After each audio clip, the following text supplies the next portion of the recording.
Wow, international talaga kayo Gusto niya bang Hi guys! Welcome back to my channel. So update tayo sa kaganapan ng Dasbea. Yes, tambay ng Iraya si Bianca noon. Kung naalala nyo guys throwback muna tayo bago natin i-update ang latest kaganapan ng Dasbea. So yung video na napanood nyo ay yung, kung maalala nyo, yung nag-graduation ba?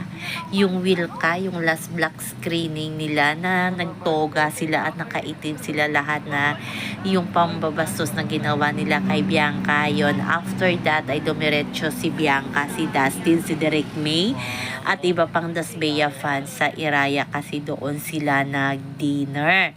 So sa video na yan namumugto pa ang mata ni Bianca. So parang memorable na bad memories ata yan kay Bianca yung araw na yan kasi doon siya ipinahiya ng Wilka fans nga dahil nga natuklasan nila na nag-Thailand itong si Bianca.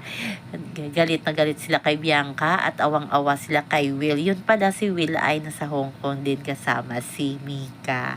So yung update ngayon, latest update sa Dasbea ay nag-date pala ng Valentine's ang dalawa. Ang ganda ng bigay na bulaklak ni Dustin na pre-preserve yun at mamahalin. Iba talaga ang haba ng hair ng isang Bianca de Vera.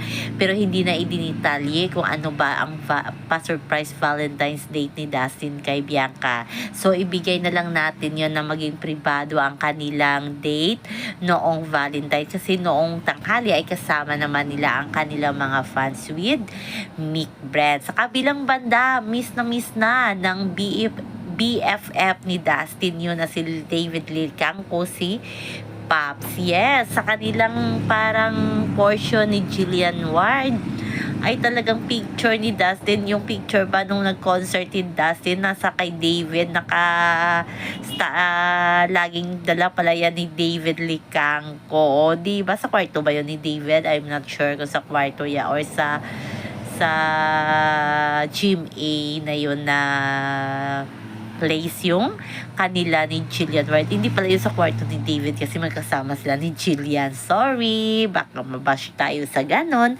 Basta ang cute lang ng friendship ni Dustin at ni David at laging every interview kay David, lagi niya talagang sinasabi na happy siya sa mga kaganapan niya yun sa career ni Dustin at lagi lang siya nakasupport, diba? Iba talaga ang mag-BFF. So, yun ang tanong nila, kailan kaya makapag-date itong si David at si Dustin kasi busy din si David Licangco at si Dustin ganon din. So, abangan na lang natin yan guys. So, yan muna ang update natin sa ngayon. Hanggang sa muli. Bye-bye. Also remember, wag po tayong paka-stress. Bye-bye!